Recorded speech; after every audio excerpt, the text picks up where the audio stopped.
BJP गठबंधन को पूरे देश में झटके पर झटके मिल रहे हैं। इस समय 3 राज्यों में चुनाव चल रहा है, जिसमें बीजेपी को त्रिपुरा में टिपरा मोथा से गठबंधन करने में नाकामी मिली, तो मेघालय में नेशनल पीपल पार्टी के साथ 5 साल पुराना गठबंधन टूट गया और अब बीजेपी के लिए तमिलनाडु से भी परेशान करने वाली खबर आ रही है, क्योंकि यहां भी एनडीए मुश्किल में दिखाई दे रहा है।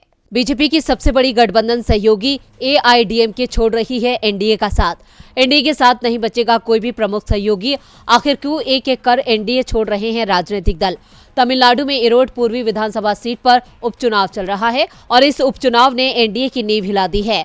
बीजेपी इस सीट से अपना उम्मीदवार उतारना चाहती थी, लेकिन एआईडीएमके ने बीजेपी की बात नहीं मानी और अपना उम्मीदवार उतारने का ऐलान कर दिया। इसके साथ ही एआईडीएमके ने गठबंधन में बीजेपी को पूरी तरह से किनारे भी लगा दिया है। अन्ना द्रमुक के चुनाव कार्यालय पर लगे बैनर पोस्टर रातों रात बदल दिए गए। बैनर पोस्टर से बीजेपी का नाम और निशान तो हटा ही, साथ ही पीएम मोदी का फोटो भी हटा दिया गया। इसके साथ ही गठबंधन का नाम भी बदल दिया गया। बैनर पोस्टर्स पर राष्ट्रीय जनतांत्रिक गठबंधन का नाम बदलकर राष्ट्रीय जनतांत्रिक प्रगतिशील गठबंधन कर दिया गया।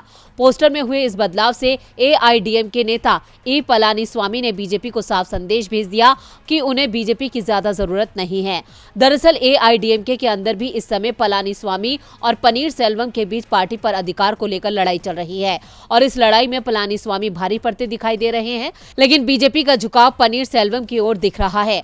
पनीर सेल्वम की बीजेपी से करीबी पलानीस्वामी को परेशान कर रही है और उन्होंने बीजेपी को साफ संकेत दे दिया है कि एआईडीएमके की लड़ाई से वो दूर रहे। दूसरी ओर बैनर पोस्टर से पीएम का फोटो हटने के बाद बीजेपी के राज्य प्रमुख के अन्नामलाई ने कहा कि उचित उत्तर दिया जाएगा।